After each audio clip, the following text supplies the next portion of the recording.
Hey guys, I hope all is well. It's been a while since I made a video for Vintage Newscast.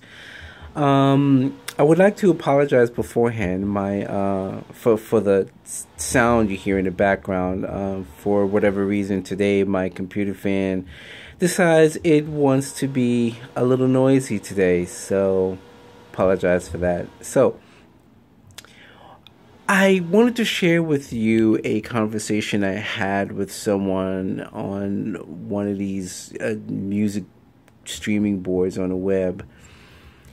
And the individual was complaining about Spotify, one of the millions of people that complain about Spotify, or I should say musicians that complain about Spotify not paying enough royalties. And I am just so over this. I wasn't going to say anything about it because I don't think that I can offer anything new to say, based on what's been said already all over the internet. But I guess for the purpose of, my blog, and just putting my two cents in for my blog. What I have to say is this. What I think is, granted, I'm not in the music business per se. I'm just someone who is well-read and who loves music, and someone who I consider myself metaphorically a music carnivore, and I consume a lot of music, and I'm very cultural, and I support the artists, So from a blogger's perspective and a music enthusiast, and as someone who's been in retail for goodness knows how many years, decades, 20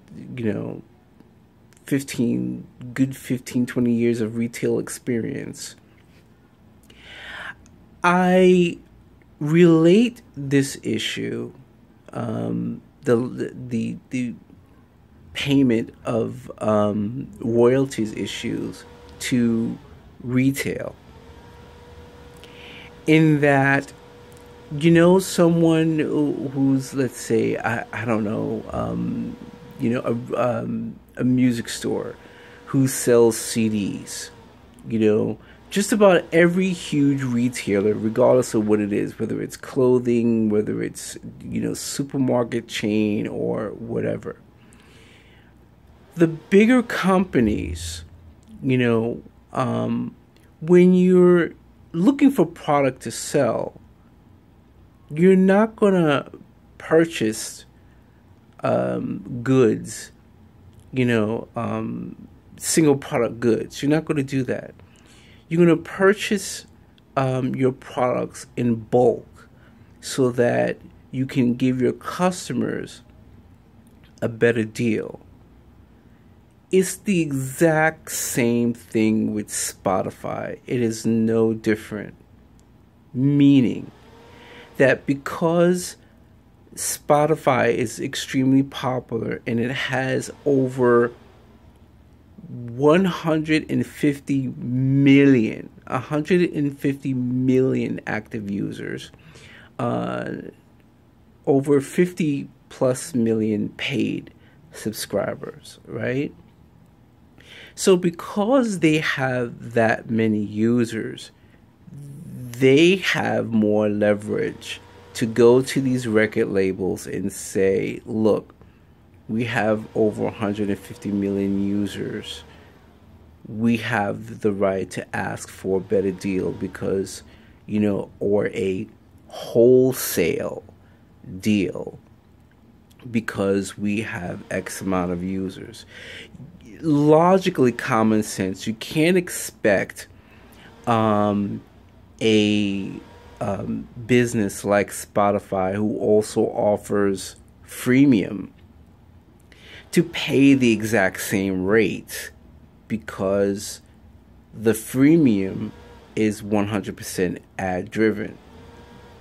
Now, I guess you could demand that, but that also would mean that Spotify would be forced to push out more commercials.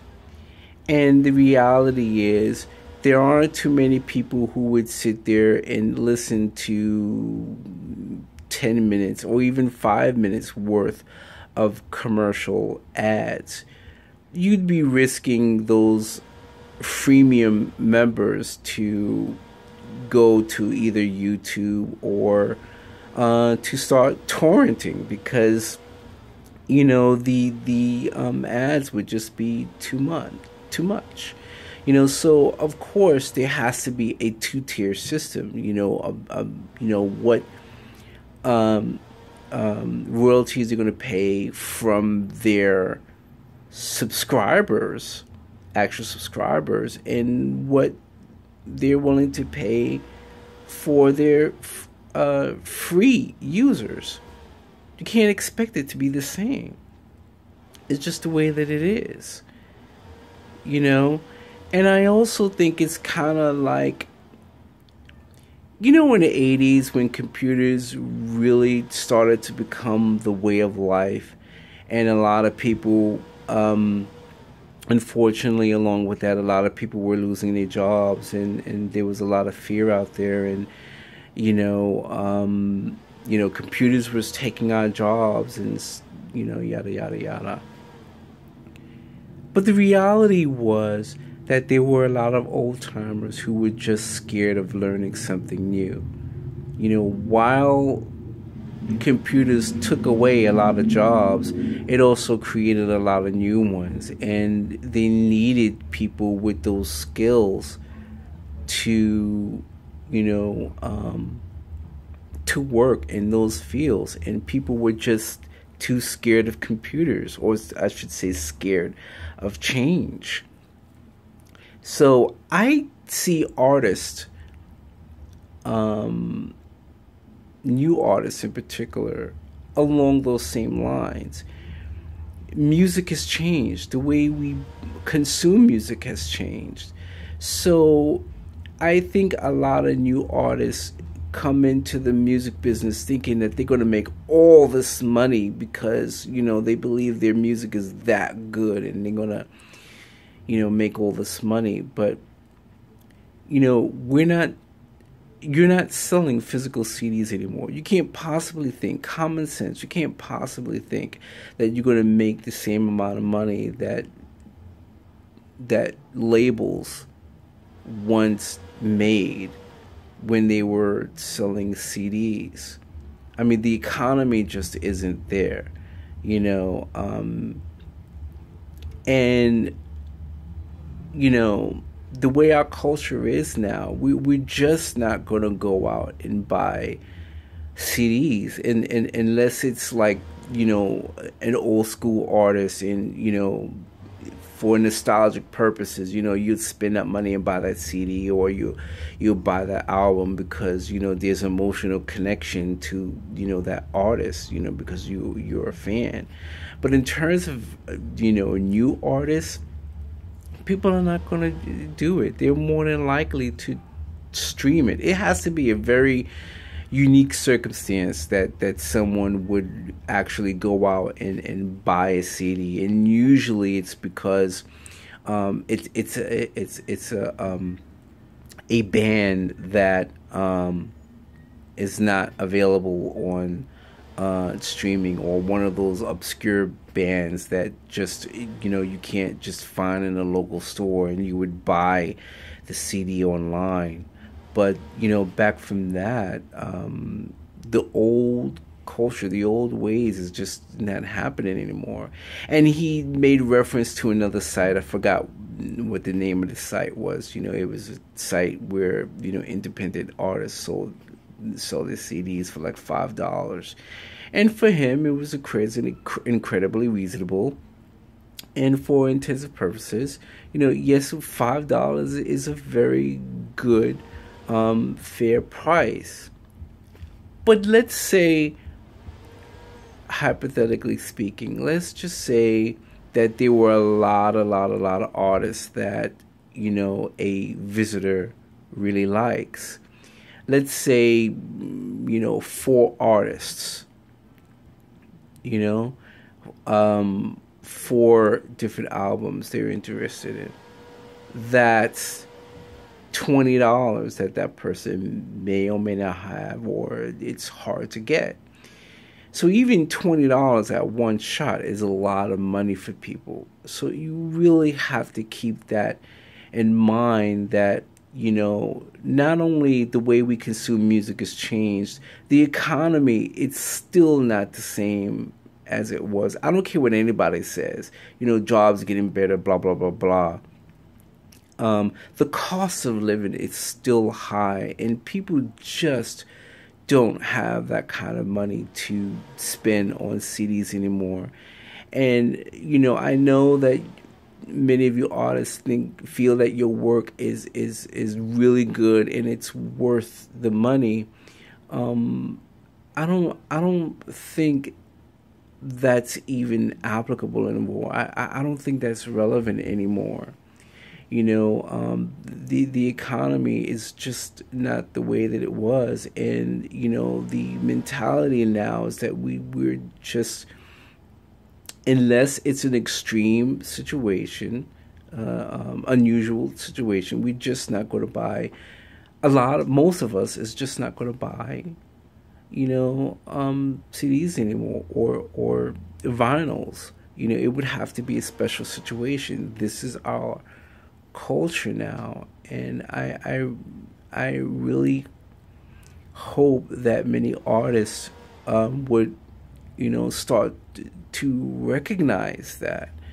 I know there's value in your work, but let's be honest, even from way back in the days, your revenue never came from CDs. They came from your performances and endorsements and things like that.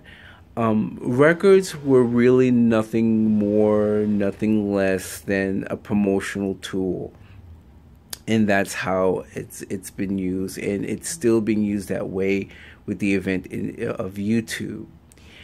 I think the real enemy, the real problem here is YouTube, not Spotify, not any other streaming service. It's YouTube.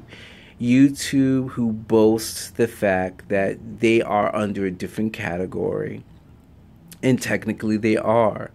And what blows my mind is how people use YouTube as a music service, and it's not. It's a video service.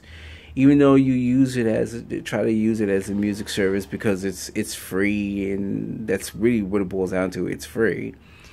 But it's not a music service. It's still, at its core, is a video service. And I think maybe one of the complexities about this situation is that, Google owns YouTube. And since Google is also a streaming service, I've learned later on that YouTube Red is offered in a bundle with their Google's music streaming. So maybe that's one of the problems. Maybe that's why the labels don't really go after YouTube like that. And the other part is that they're also using YouTube as a promotional tool.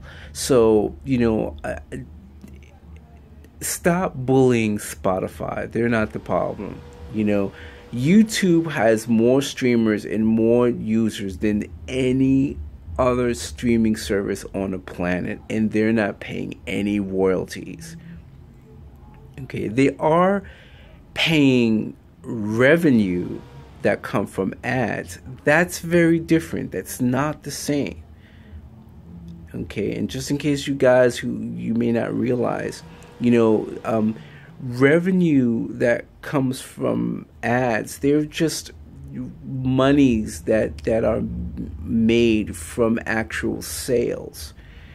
royalties are paid for each play or each person or each unique IP address that plays a song from a video. This is how streaming works. YouTube, because of how they're categorized, don't need to pay that. And the other thing is that it's the content is user submitted, which also means that they're protected by the what is it called again? The it's safe harbor laws. So they're not really held accountable for the illegal content that is being uploaded. But people don't care about that. They just want to play it and it's free. They don't, which is another situation. All our fandom is absolutely gone. They don't care about whether the artist gets paid or not. But anyway, I don't want to get off on a rant. I've talked enough about it. But I want the today's artists to really think about what I said. The fact that the way that we consume music is not the same anymore. There's a new what is it called? A new business model, and it has nothing to do with whether it has nothing to do with the value, what the value of your work is anymore. It's just the way that we consume music, and that's it. And because we are now exposed to all kinds of artists, and let me tell you, there are many people that are talented, and even perhaps even more talented than today's artists that are being pushed today. Most of these artists today have no talent, and that's why they sell so much sex in their work, because they can't really sing, they can't really dance, so they have to have that hot body to sell and show that skin. Otherwise, people would have no interest in their music. That's exactly why there's so much sex in music today. Bottom line.